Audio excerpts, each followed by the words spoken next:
Right.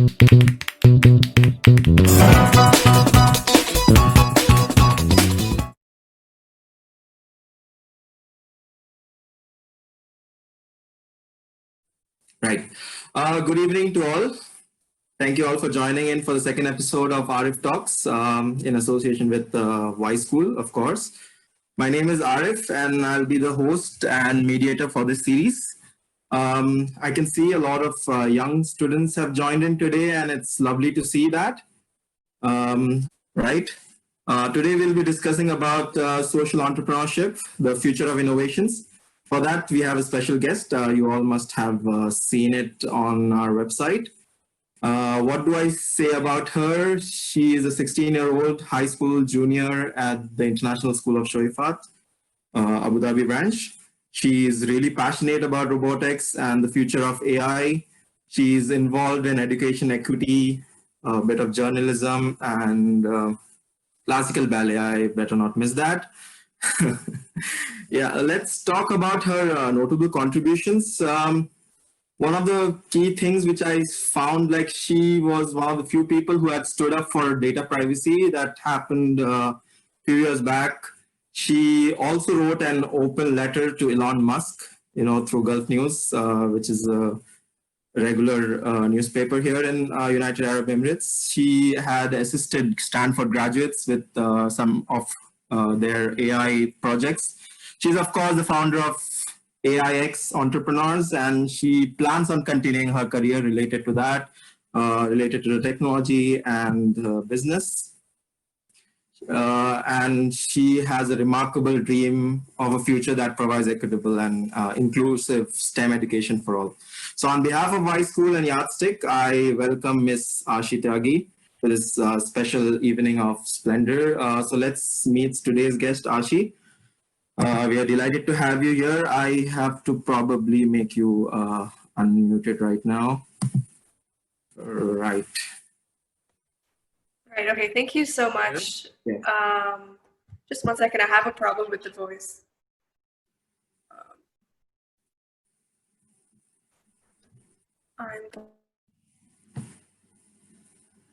We are delighted to have you here, Aashi. I know there is some technical issues right now. That's fine. You can take your time.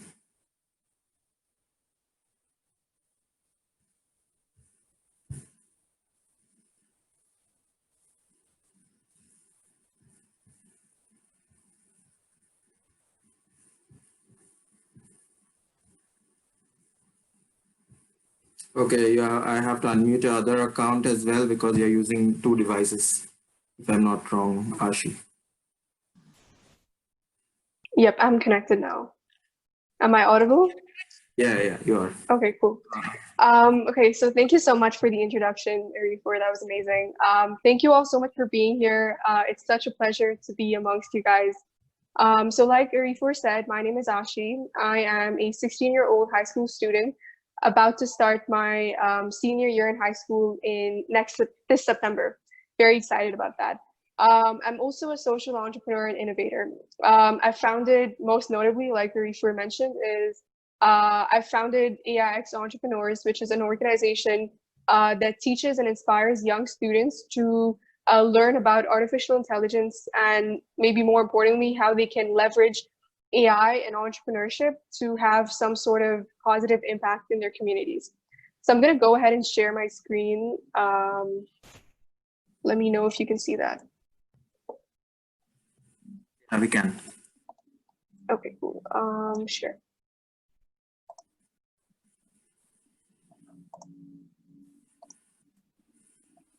Right, so this is just a small introduction. I talked about AIxEntrepreneurs.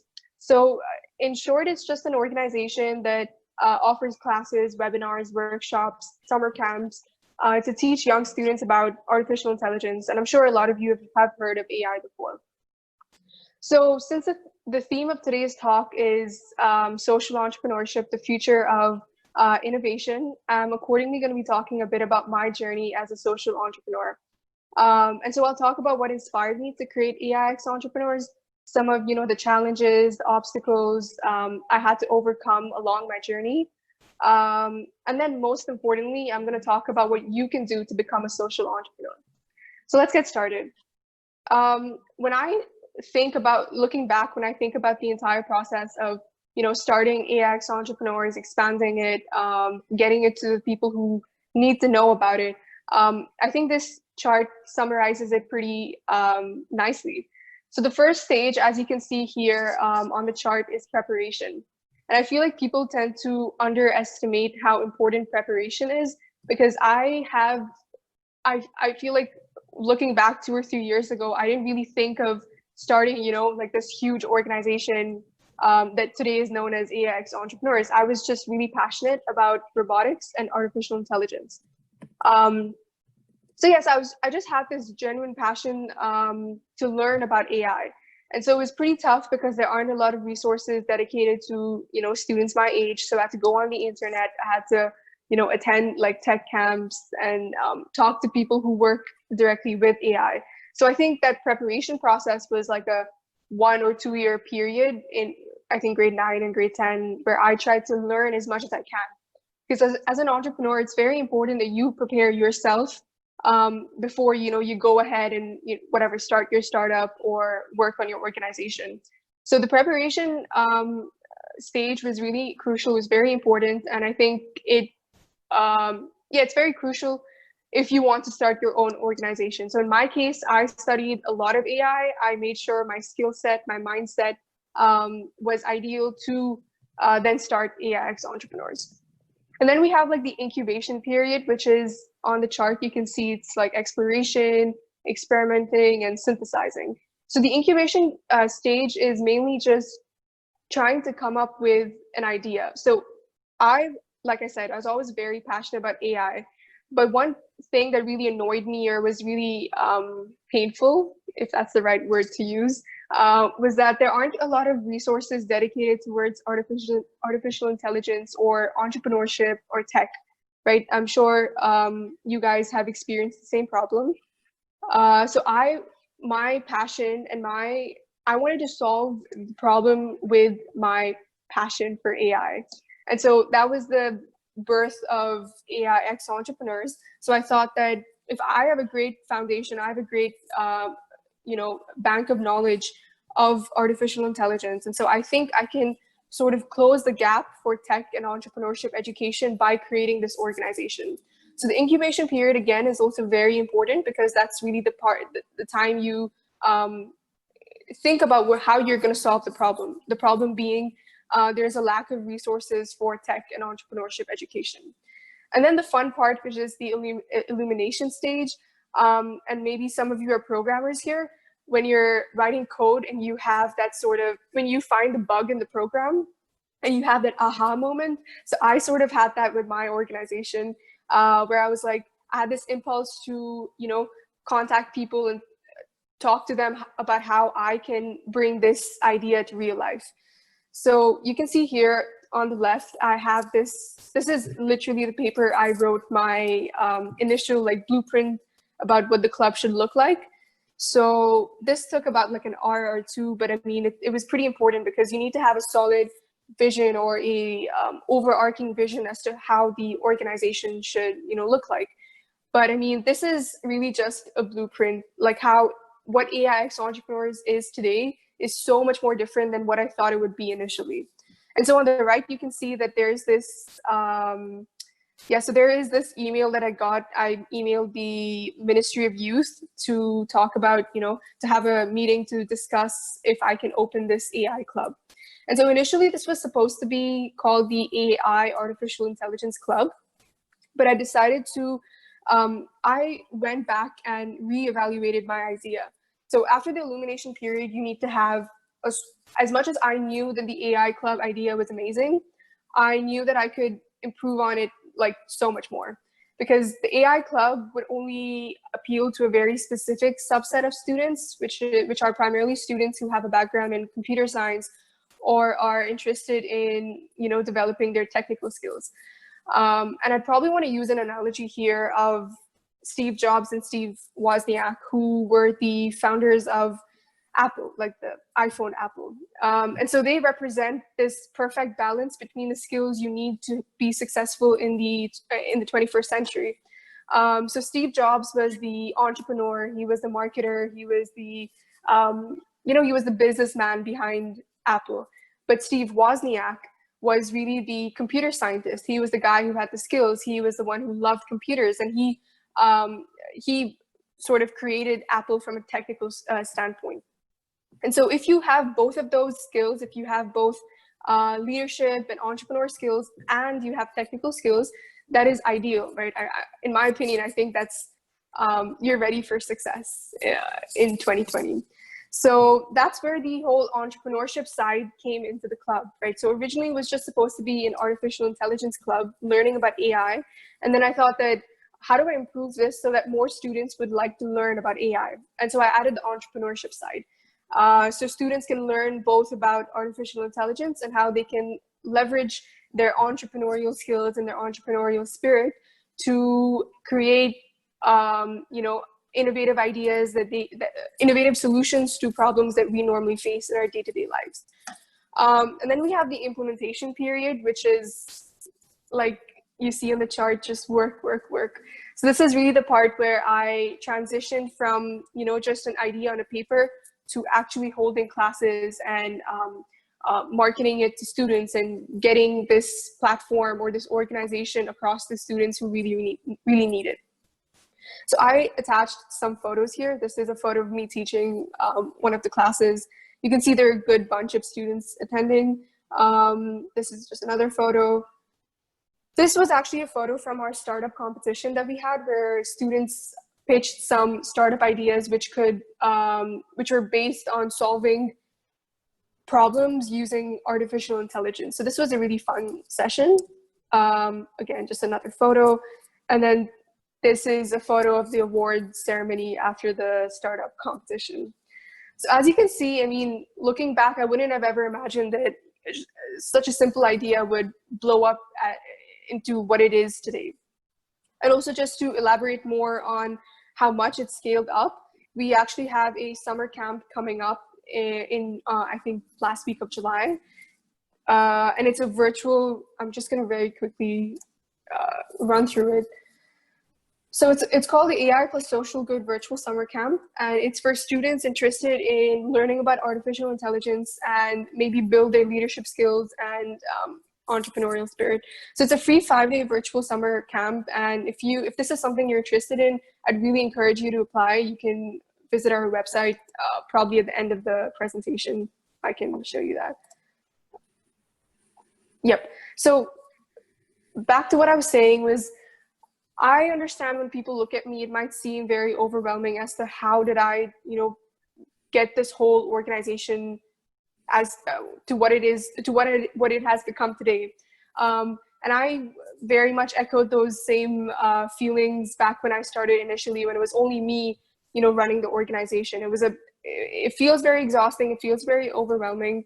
But the important thing here is, most entrepreneurs don't exactly know what they're doing at the beginning of it. They do have like an overarching vision as to what they want to do, but ideas only become clear as you work on them.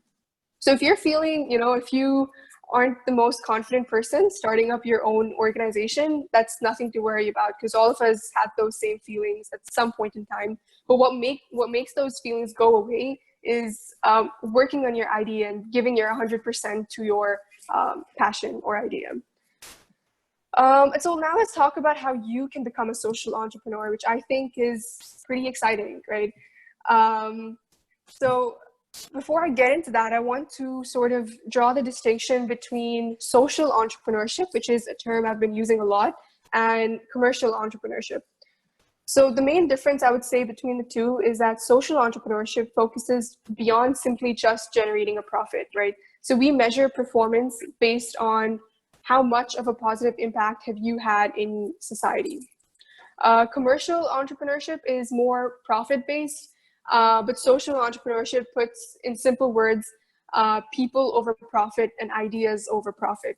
And as much as, like sometimes we fail to remember that we live in a capitalistic, society. And as much as it's okay to run after, profit and money, it's good to take a step back and think about how you can contribute to society while also making profit, but then maybe having more sustainable goals or having a clear goal, social goal that you want to accomplish. So that's why I'm more drawn to social entrepreneurship, because it reflects my personality as well, in the sense that I do like using my skills to have some sort of social impact. And so social entrepreneurship, if you are a person who feels like, oh, I have this, very amazing talent, I have this very amazing passion, and I believe I can use my, passions or interests to help other people, go ahead and do that. You are a social entrepreneur. Okay, and then going back to this idea that I briefly mentioned before, is that most of us really don't know what we're doing at the beginning of the creative process. It's only as we, work on those ideas, get it to people, or, talk to people who might help us, it's only then when you realize that, oh, this is something I can actually do. And so the moral of the story here, the main takeaway, I would say, is you have to get started. If you have an idea, pursue it. Don't be afraid to pursue it, because it's probably an amazing idea already. Okay, and then another lesson that I would probably like to echo is enjoy the journey and not the destination, right? Because I feel like the older you get, the more you realize like the end result isn't as satisfying as the journey itself, right? So the journey of me learning, that 2-year period where I dedicated myself to learning about artificial intelligence, there weren't any fruitive results in that, scenario. It was just me and my learning. And at that point, it might seem very exhausting and very frustrating. But looking back, I think it was a very beautiful process. So, enjoy the journey, enjoy the obstacles and the successes, and etc.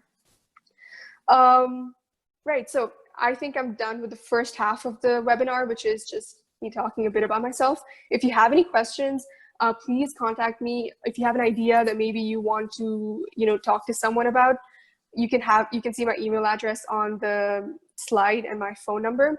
And just wanted to say that get up and work on your idea, get your idea out the door, get out of your comfort zone, pursue that idea. It really isn't as hard as you would expect it to be. And we also have, the last thing I'd want to say probably is we have our summer camp coming up. And if you are interested in that, please go sign up at www.AIxEntrepreneurs.com. Thank you. Okay. Oh, that's really, really interesting. Please, everyone, can you all give a big round of virtual applause for Ms. Aashi Tyagi? That was wonderful, insightful, and we surely learned a lot from that. Aashi, could you also share, before you could end, could you also share about, how and when did you start, getting this passion and the interest towards the field which you are right now?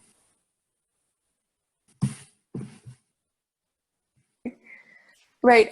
So I've always been very passionate about computer science in general, and I started out with like robotics. I think was my first introduction into the world of like computer science, and maybe like into computer science, because I really did like the software part of building your own robot. As much as I liked like actually building it physically, I think I enjoyed coding it a little bit more.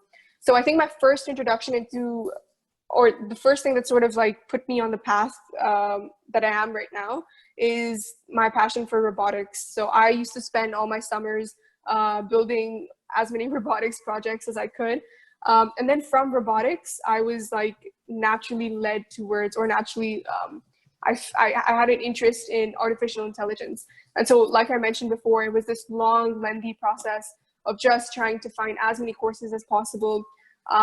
And the problem I faced, I think, a lot of the times was I was in grade 9 or in grade 10, and a lot of the subjects that they covered were beyond my, like my learning capacity at the time. So you had to have a background in linear algebra, and probably like you should be good at Python if you want to go into machine learning or AI. So I did face a lot of like obstacles when it came to learning. Most of the resources were not made for somebody of my, intellectual level as a 9th grader, a 10th grader. So again, going back, that was, I think, one of my main motivations as to start AIxEntrepreneurs. Oh, wow. Wonderful. All right. Yeah, so I can just say wow about it. I'm still at awe of her work at such a young age.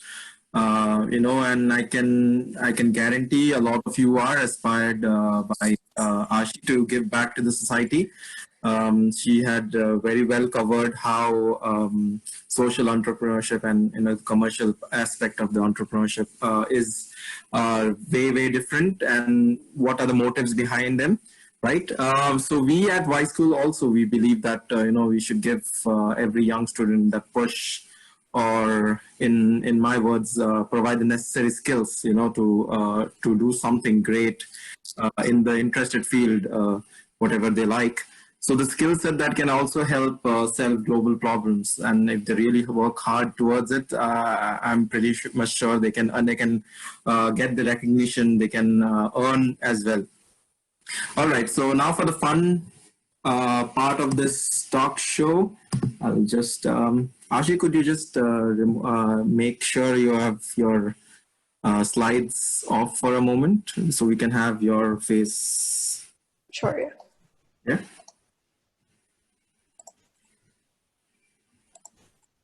Is it closed? Oh no, it's still here. Yeah, it is still there. Yeah. All right. So this is the interactive question answer time. Is there anyone who wants certain clarity regarding what she had just said? Amruta has raised a hand. I would request all of you, instead of talking it, can you just write it down on the chat so I can communicate to Aashi?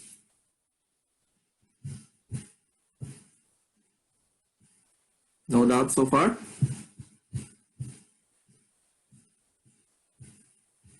All right, Amruta is raising her hand. Okay, there's someone who has, can you reiterate the process? She had joined in late. Aashi, could you again say in a briefly what exactly is the process? Right, yeah, sure, I'll do that. I'm going to share my screen again. Right, so for anyone who missed, that's completely all right. I would summarize the process of coming up with an idea, or a startup idea, or a idea for an organization by this chart here. It's pretty concise. I mean, it definitely oversimplifies it, but it's a great place to start. So the 5 stages of the creative process, which if you are someone who wants to create something, I think this is a great chart to go by, or a great set of steps to go by. So the first one is preparation. And I said that my preparation period was very lengthy. It was like a 2-year period where it was just me and my, books and my courses, where I tried to learn as much as possible about artificial intelligence, because it's not normally a thing that's taught to students my age. And so it's a little bit more harder, I would say, to find resources. So that was a preparation period. Then we have the incubation period, which is how do you use your passion or your talents to solve a problem that you feel deeply about. So I feel like the problem I identified was that there was a lack of resources dedicated for technology and entrepreneurship education. So, and then I realized that I have a very unique niche talent, which is I know a lot about artificial intelligence. So I thought that I can solve this problem by creating an organization that teaches students about artificial intelligence. So that really is the incubation period, coming up with the idea, I would say. And then the illumination period is just that aha moment you get when you make some progress with your idea. And so I showed this photo before, which is just showing how it was just an idea on a paper, and I acted on my impulse, as do most entrepreneurs. And I messaged the Abu Dhabi Youth Hub, which is managed by the Ministry of Youth here in the UAE. And they had a very positive response, as you can see here. So it was a very in the moment thing. I did think about it quite deeply, but also I had that, the confidence or the commitment to actually move forward with this idea. And then the evaluation process is, a lot of people make the mistake of thinking their ideas or thinking their thoughts are very complete or holistic in nature, when in fact they aren't. So I revisited my initial, blueprint of what AIxEntrepreneurs should be like.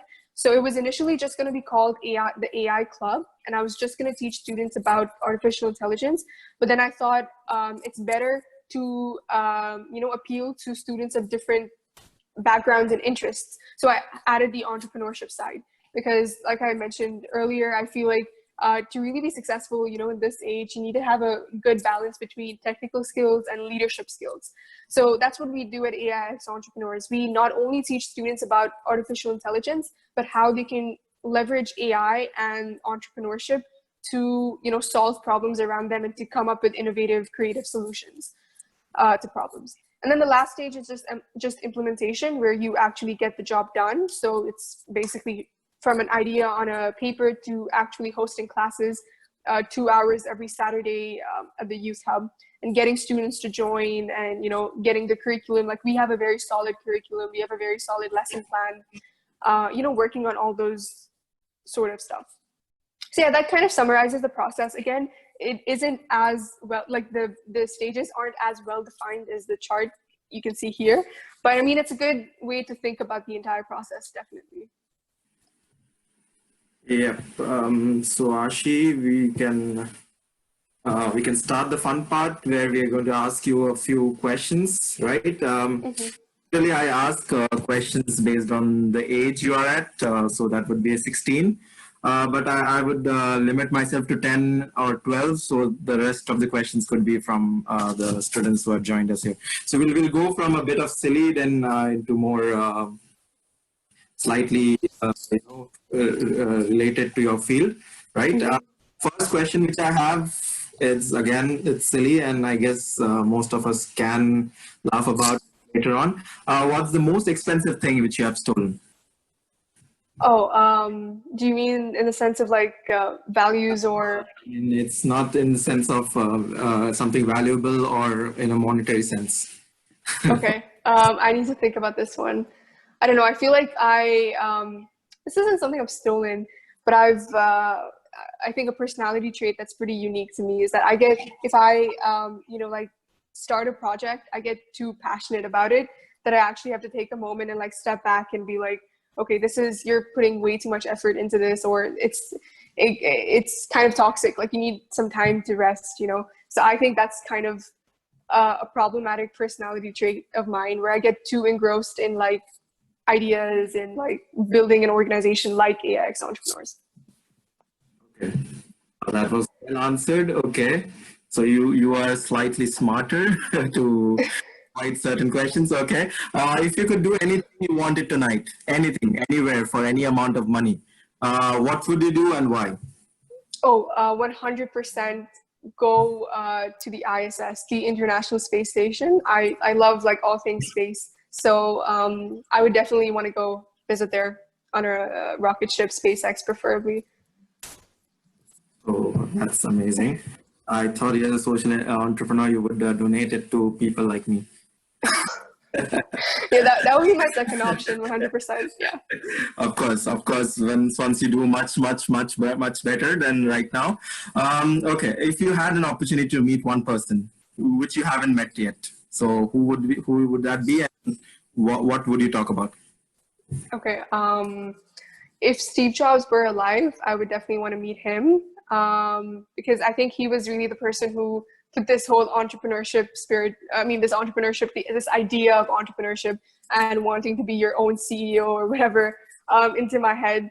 But also, since Elon Musk is, amazing, he's doing some amazing stuff for the world. I think he's a really respectable, in my opinion, he's a really respectable social entrepreneur, because, Tesla not only is a great car, but it also, reduces, it's just good environmentally. So I think I'd want to meet Elon Musk and maybe discuss the possibility of us living in a simulation, which is an idea that he has talked about a lot of times. Okay. So the next question, I just want to skip my question. One of the students asking, is AI important and does the future generation need it? Of course, we would think AI in a utopian futuristic world. What would be your answer for that? What do you? 100% we do need it. I'm gonna have a long answer, to be honest. So most of the artificial, like the AI that we interact with on a day-to-day basis is like voice assistants or like Google search or, you know, recommendation engines on Netflix. And so those aren't very socially impactful, but people fail to realize that AI is being used in ways that benefit society. So I think there was this very interesting example that or a more common example that most of you already know. Like much of medical diagnoses nowadays is done by, you know, AI algorithms. And there was another, so my point is AI is very, we need it for the future because it's this technology that we can leverage to do a lot of good for society. There was this other very interesting application that I saw of AI, you know, plus social good, which was you can like take a photo of an object and then the AI can classify if it's, you know, a metal object or a plastic, help you sort out or like help you sort out your compost. Yeah, your compost.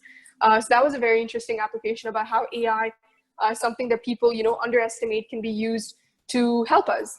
But I mean, I don't know if I believe in the idea of a like a sentient AI, like a human version of AI, right? Because a lot of the tasks AI accomplish nowadays is just like menial tasks, like you know, weather prediction or I don't know, car prices prediction, stuff like that. But I don't know. I mean, it's a huge undertaking to build this whole replica of humans, robots using AI and stuff. That's a big dream, I would say. I guess this question arises from the movies which show that a vague robot going bad, artificial intelligence can destroy mankind. So I guess that's the basis behind this question. Does actually the future generation require?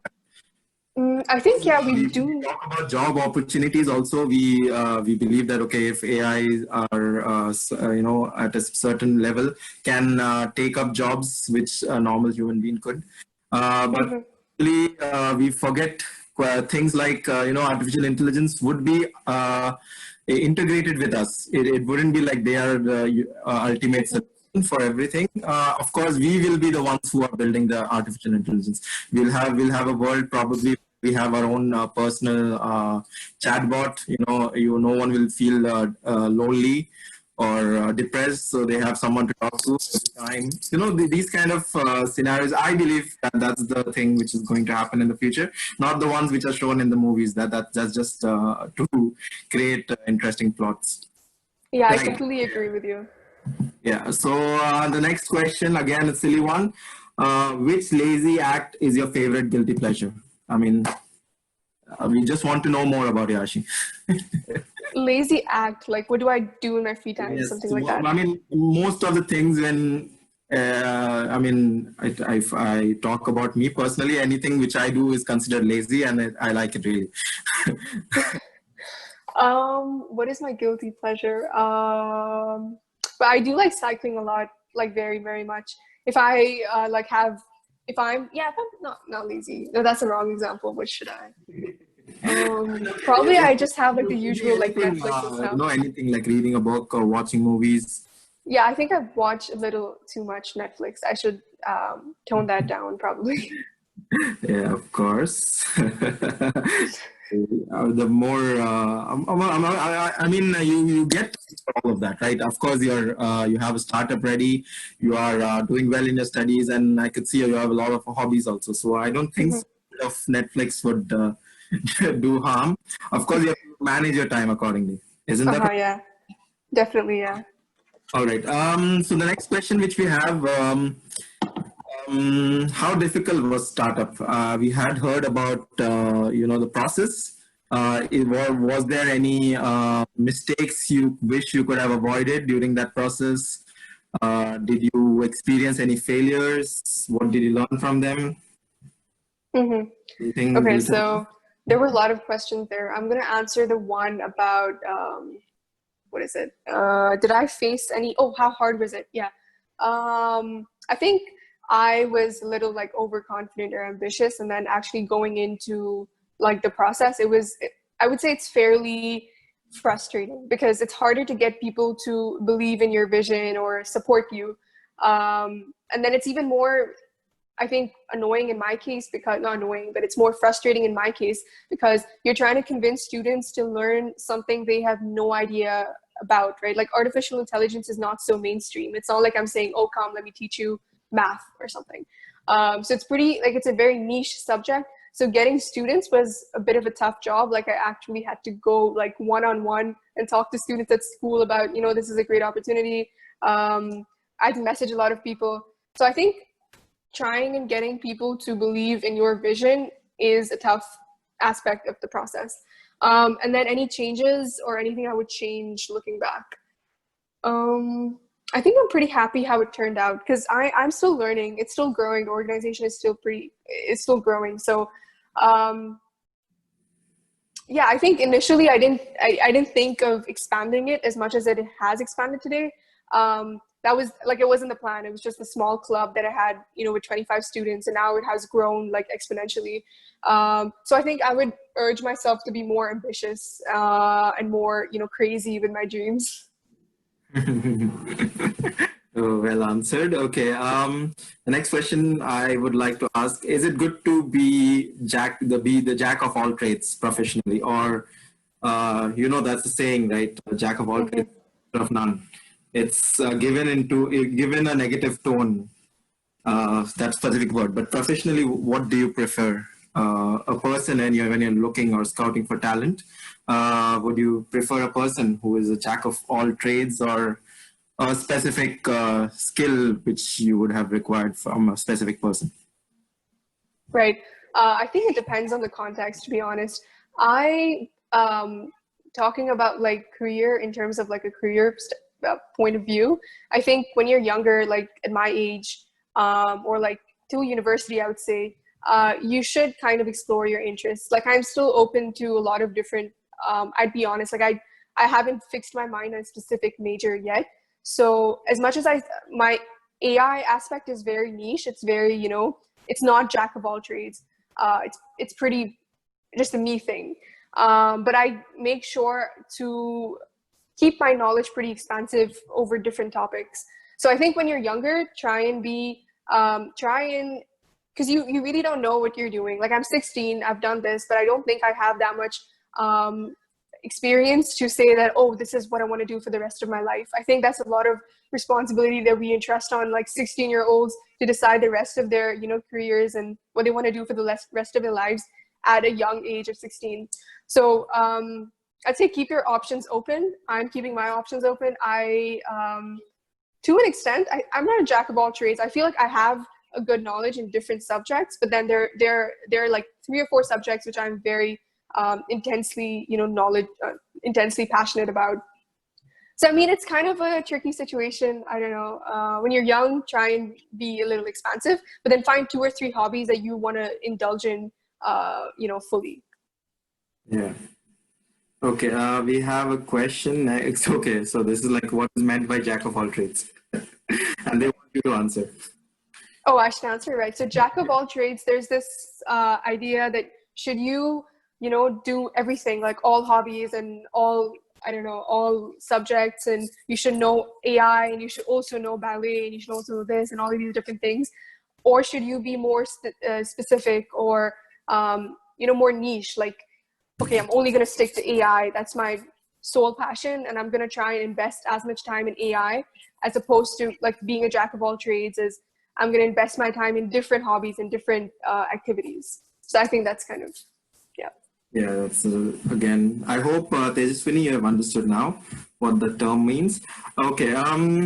Yeah. So another question from the audience here, we have the students, is how did you manage studies and also build up on your passion?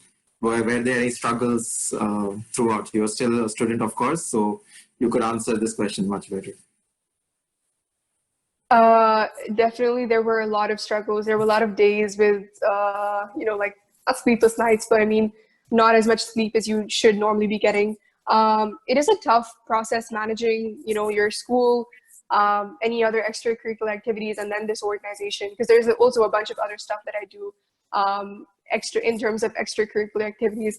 But I mean, I always say this: if you love what you do, you will find time to, you will find time to work on that project. So AIX Entrepreneurs was kind of that thing for me. I love it so much. So it's never really that I'm trying to find time to, work on it. It's like I make time to, I make time, or I fit my schedule so that I have enough time to spend, working on that project. Yeah. Okay. The next question which I have is, what are the fundamental differences for the people who want to go for a social instead of a non-profit startup? What's state of mind they are at? Because everyone, you mentioned yourself that the world is a capital. The capitalism is there everywhere, and everyone tries to get the better of each other and get more money. So how exactly can we? What are the fundamental principles of a person who would want to make a change into going into a social entrepreneurship? I wouldn't be able to identify specific personality traits, but I can talk about myself probably. So I really am the sort of person who probably, I don't know completely. I'm not committing myself to a career, a specific career choice yet, but I know for a fact that I want to work for a company that, like I said, puts people over profit. As much as it's a profit-making company, for example, I think Google is a great, all these tech companies like Google, Microsoft, they do work for profit, they do function for profit, but they treat their employees amazing. I probably already know their campus, or what is it, their campus, like the workplace is amazing, but they always have a very strong social cause, right? Microsoft, Google, both of them invest heavily in AI plus social good, this entire idea. So yeah, I think that's fine. That's my answer. Okay, one of our young student is asking, where you the topper of your class? Oh. Yeah, I think I rank academically a little among the top. But I mean, one thing I want you to know is that if you are an entrepreneur, does not mean you're the best student in the class. Really doesn't. Most Steve Jobs did not even graduate from university, so it doesn't necessarily mean. You just find something you're good at and do it. So if you are not the best academically, maybe try and invest in another passion. Don't feel like if I made this organization, I might be the best at everything. I'm probably just, I don't know, I might just be best at this, So don't feel like your grades pull you back from investing your time in other talents like entrepreneurship. Okay, that's right. We have a few more questions left. According to you, Aashi, how could the government, or there are some high societies, they encourage a lot more for social entrepreneurship, but places like UAE and India, where we have most of our students here, what exactly could the government or the high society do to encourage more social entrepreneurs?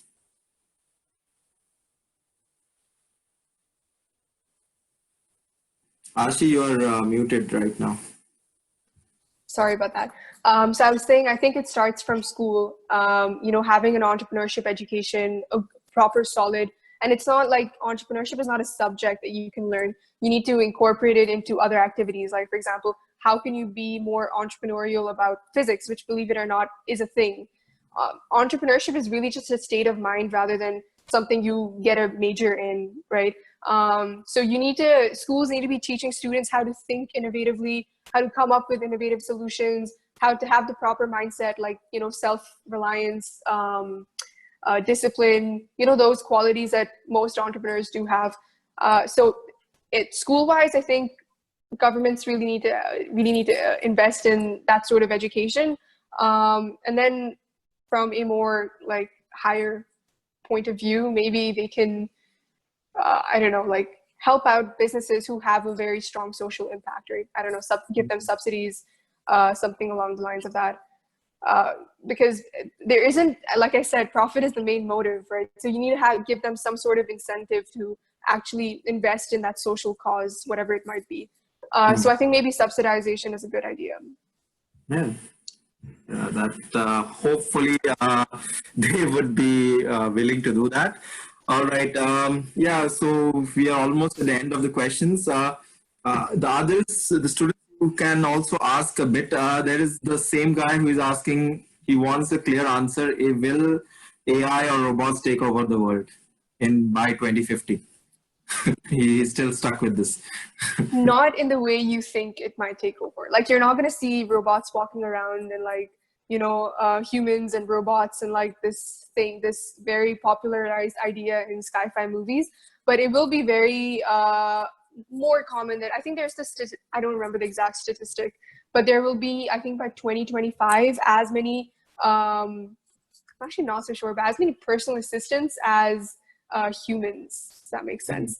I don't remember the exact statistic, but it was pretty interesting. But yes, AI will take over the world, but not like how you see in movies. Like most of the stuff will be automated. You'll probably, you know, drive a self-driving car. So in that sense, yes, it will take over quite a lot. And also the second thing I feel people are very scared of is job losses due to AI. And it isn't really completely true. Yes, it's just that jobs will shift from being more so like manual mechanical jobs to jobs that require, you know, like intellectual power.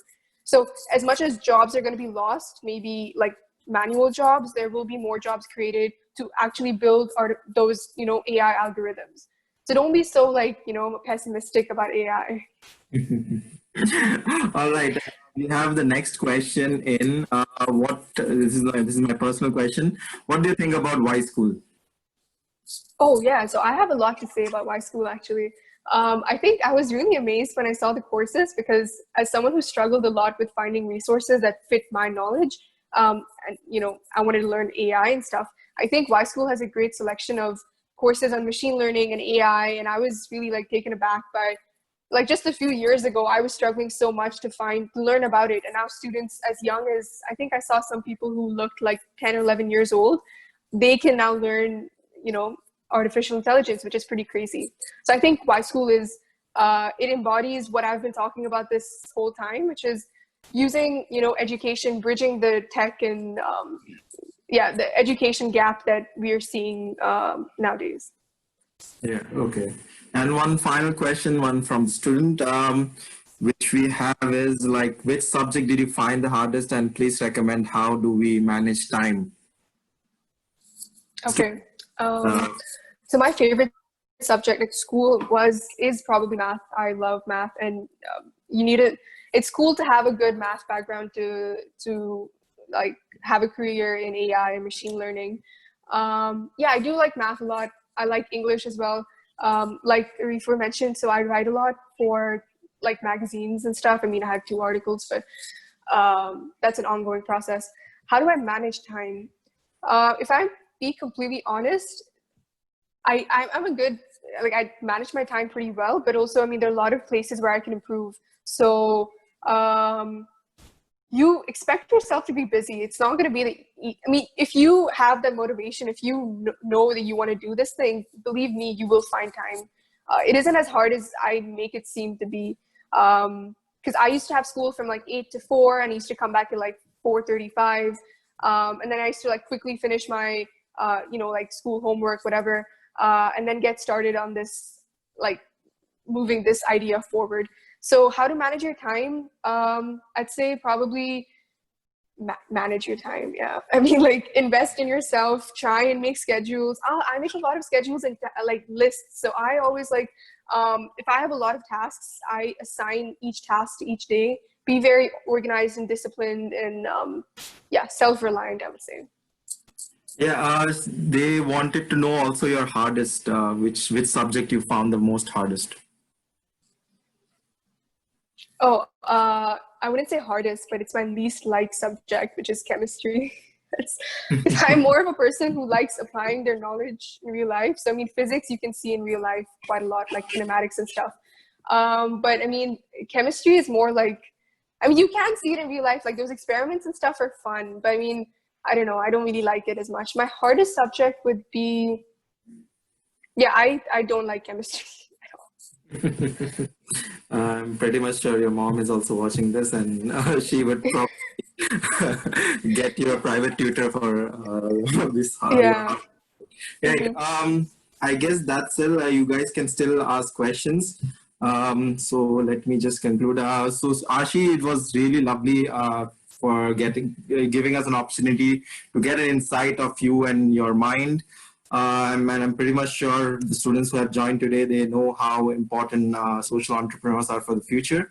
I would recommend all of you to step up and make notable contributions to the society. And this could come only through the STEM, which we have, which we are also offering on Y School if you guys are really liking it.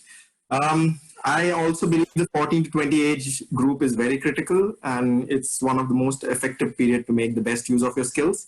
So during this time period, if you polish or you utilize skills, and if you put it to use in the interested future industry, you will automatically have all the doors of opportunities open. Then all you need is the leap. You have to take that leap, the undisputed leap of faith. Mm-hmm. I can see certain more questions coming up. Yeah, there are some new people who have joined today, and they are really writing great words for a beautiful talk. They are referring to you as Didi, so there's a bit of personal touch, so they know you now a bit. Okay. Thank you. Thanks so much. They are really saying like you have a lot of potential to change the world. Oh wow, these bold words.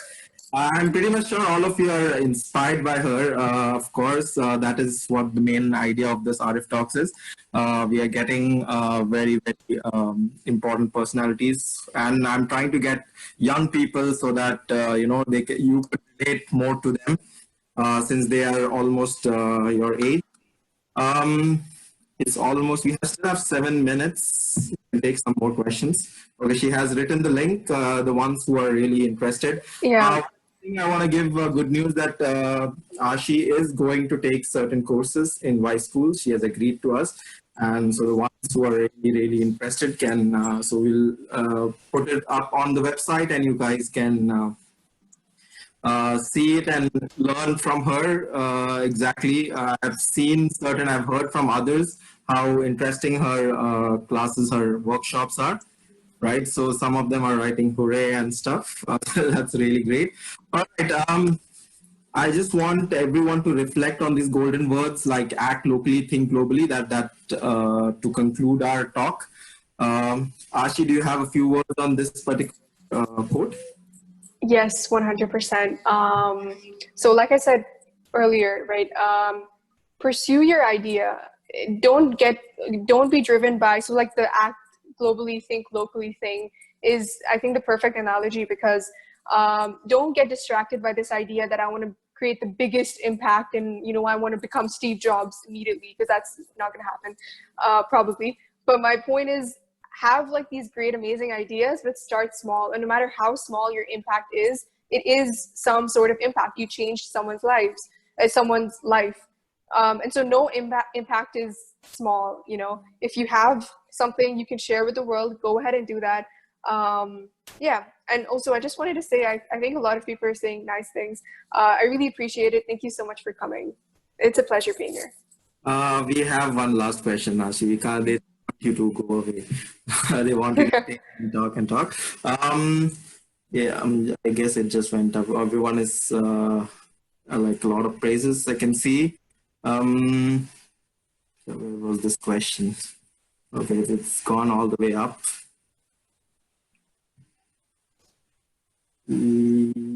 All right, okay, we'll just skip that for a bit. Yeah, you can promote your social media platforms and your virtual camp. And we will see Aashi also in some of the courses for Y School. Yeah, Aashi, over to you. Yeah, I'm very excited about that too. I really hope you attend those. Great opportunity to learn about artificial intelligence. Yeah. All right. I would request all of you, since you have liked it a lot, if you can give some sort of virtual applause for her, since she is done with her talk and it was really interesting, very insightful. Yeah, everyone is giving. So if you have your videos on, you can have, I'll take a screenshot, and that will also help Aashi as well. It will motivate her. If you don't have your videos on, you can give the virtual applause tonight. All right. So thank you, Aashi, for being. Thank you. It was really, really interesting to talk to you today. And I hope all of them are going home and starting their plan to be the next social entrepreneur. Yeah, that's the goal of this talk. If you leave inspired, I've done my job right. So Yes. Thank you. Thank you so much, Aashi. See you in some courses which you have promised. And everyone, thank you. Bye-bye. Thank you for joining in. We'll see more of Arif Talks, which will probably be mostly, since we have taken the same fashion, so maybe the next Friday. I hope all of you join in. Okay, there is one last question. Ma'am, where are you from? Oh, okay. So I've been raised in like the UAE, Abu Dhabi, my entire life, but my parents are from Bombay and Delhi. Yeah. Yeah. All right, then thank you, Aashi. I hope you have enjoyed as much as I did. Very And much. did, right? And hopefully we see you grow much more. And probably when we take up the next morning newspaper, we see your page photos and your achievements on the front, right? That's Thank very you. sweet. Thank you. Bye-bye. Take care. Bye. I hope. You too. Everyone stay safe and be a social entrepreneur. Yeah.